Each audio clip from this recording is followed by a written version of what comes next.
Regresamos a Vive la Noticia y tenemos en la línea telefónica y le agradecemos mucho que nos tome la llamada al secretario de Educación Pública y Cultura del Gobierno del Estado de Sinaloa, el doctor Juan Alfonso Mejía.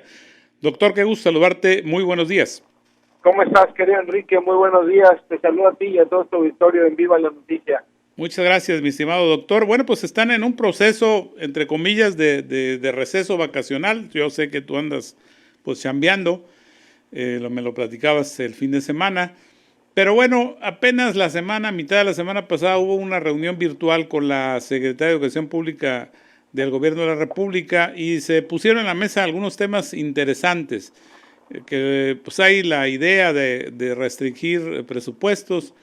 Sin embargo, pues hubo una propuesta de Sinaloa que tú hiciste saber, conocer en cómo va esas propuestas, cómo van algunos de los programas que se tienen para este año contemplados en el presupuesto de educación. Pues lo pondría en estos términos, querido Enrique auditorio. La secretaria Delfina Gómez tuvo oportunidad de ser muy enfática en decir que no se estará buscando ningún recorte de los docentes. Creo que en estos tiempos que hemos estado viviendo de pandemia, que los hemos vivido juntos, donde los maestros han tenido un rol preponderante en acompañar a nuestras familias, no es momento, no hay margen para imaginar esta serie de recortes y agradecido con la secretaria Delfina para que efectivamente haya retomado un comentario que yo puse sobre la mesa y haya sido, insisto, clara en decir no habrá recorte.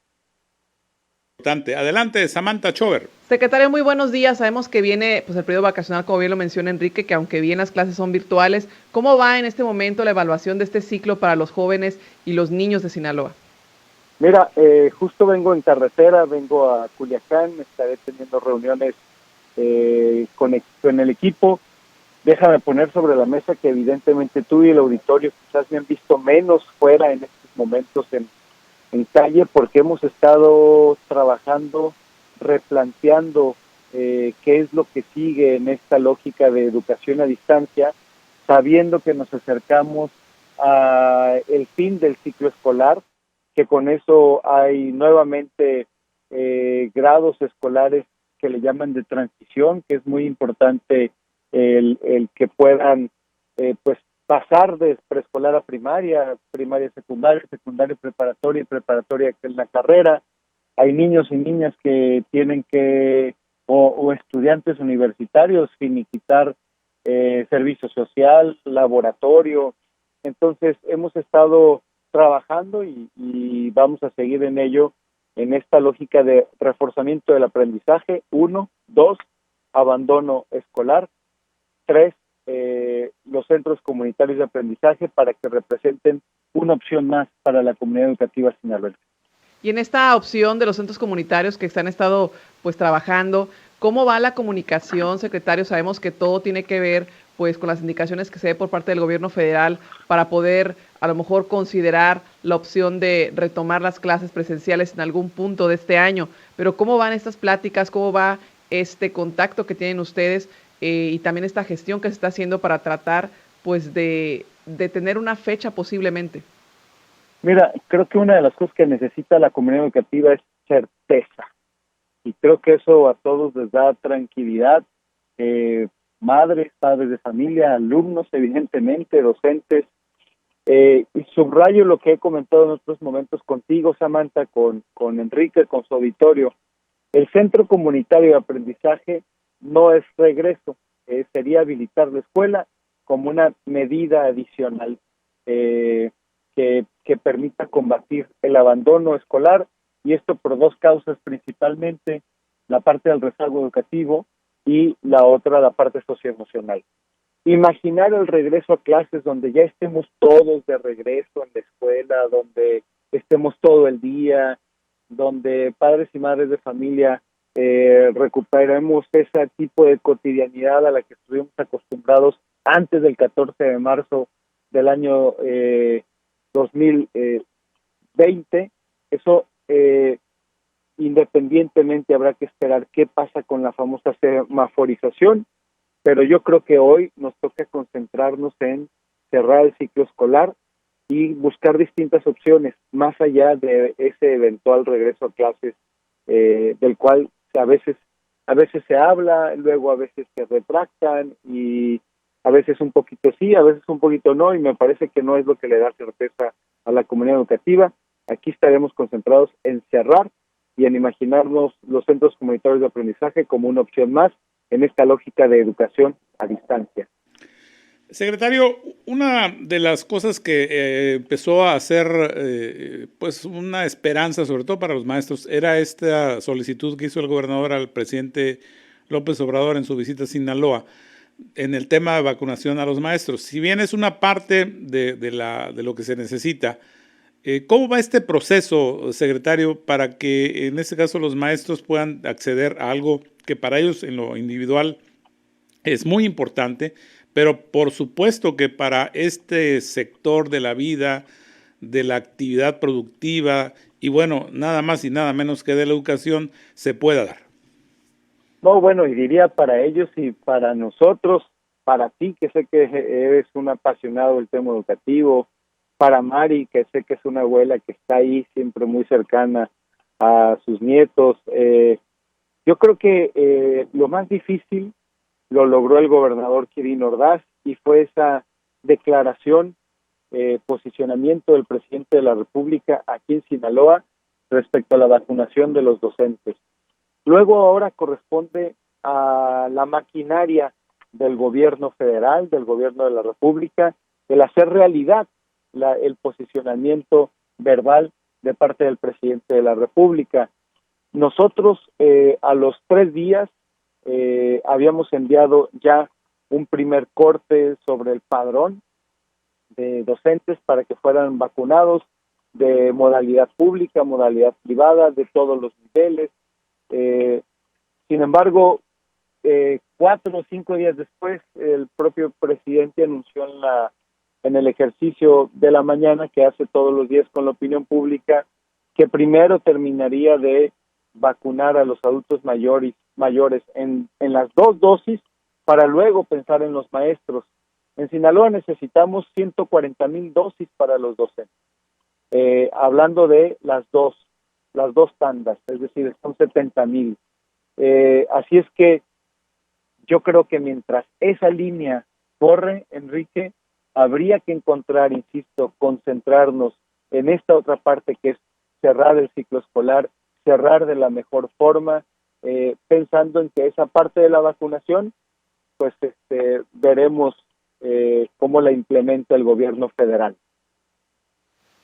Que tú has estado muy atento también, mi estimado secretario, que tiene que ver con estos, vamos a llamarlo desfases de lo que es lo óptimo y la intención de seguir muy de cerca el proceso de enseñanza-aprendizaje para que no haya, pues por una parte, el tema de que los chavos no estén aptos en su formación, pero también este tema de la deserción. ¿Cómo van los mecanismos que han implementado desde la Secretaría para que esto esté mejorando cada día, estimado Juan Alfonso? Mira, cuando hicimos los primeros recortes, hicimos una estrategia que se llama Desde Hoy a la Escuela, dividida en 2 fases. Una primera fase que le daba seguimiento a 132,573 niños y que eran todos niños en transición, niños que terminaban su nivel educativo, preescolar, primaria y así sucesivamente. Y creo que esa primera fase salió de manera bastante exitosa. A más del 90%, estuvieron 95% del otro lado. Luego hicimos una segunda parte de este ejercicio que tenía que ver con darle seguimiento a los niños y analizar este tema del abandono escolar que nos ocupa. Y primero detectamos a un primer universo que estaba en alrededor de 91,000 niños a los cuales había que dar de seguimiento, hasta el grado de hablar de 34,000. La semana pasada me reportaban un ejercicio ya de 26,000 niños con nombre y apellido que identificamos en riesgo de abandono. Hablar de 26,000 o 34,000 niños ya nos sitúa en alrededor de 7-8% de abandono. Están en riesgo de abandono, no han abandonado. Sin embargo, la educación a distancia, este mecanismo que hemos seguido, que se ha venido extendiendo por un periodo que también que nunca sin duda imaginamos, como nunca se imaginó una pandemia, creo que ha venido también forzándonos a encontrar otro tipo de mecanismos y respuestas, y por eso ha surgido este planteamiento de los centros comunitarios de aprendizaje como algo voluntario, ciertamente, no es obligatorio, le vendrá bien a algunas escuelas, a algunas familias, a otras no, pero tenemos que encontrar mecanismos innovadores, porque de lo contrario, ese 1.8 que alguna vez pude reportar contigo y con tu auditorio, sí tiene el riesgo, y ahí está ese universo de alrededor de 7 u 8% de incrementarse con ese 1.6, que entonces ya estarías hablando de cerca del 9%. Así es que yo creo que tendremos que seguir innovando, y los centros comunitarios de aprendizaje, veámoslo así, como una opción más. Fíjate que en esta cuestión de inquietudes personales en el tema de la educación, he pensado que a lo mejor la semana de Pascua podría haber sido usada, y esta es una locura de mi parte porque también hay mucho cansancio de maestros y de alumnos, a lo mejor no toda la semana de Pascua, sino parte de ella, para iniciar este proceso o iniciar este ejercicio. Es una locura, ya aquí la producción me está haciendo caras, hey, bájale, no manches.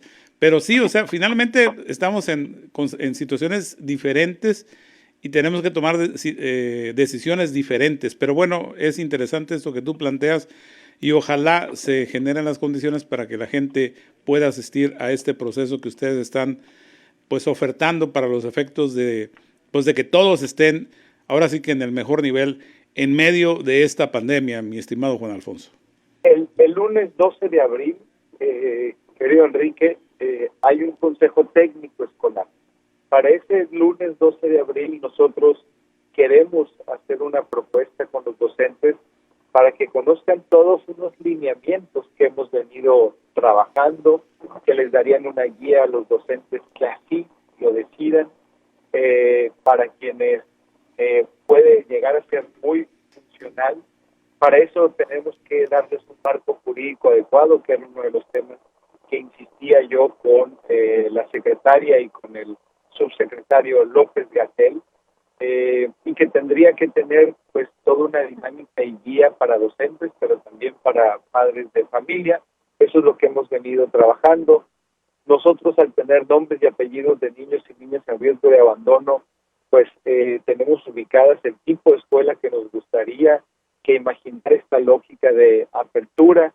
Esto sin duda también le da un margen distinto a las escuelas particulares, que también forman parte de una comunidad. No las podemos ver aisladas de todo este ejercicio, y sobre todo porque los niños y niñas pues son eso, niños y niñas, y no conocen de modalidades distintas. Sin embargo, y creo que nos dará también una pauta para ir gradualmente imaginando cómo se daría ese regreso a clases, sin importar cuándo suceda, en términos operativos. Ahorita hay que pensar, ciertamente hay que planear, pero luego hay que bajar al terreno y ver qué funciona y cómo puede funcionar mejor.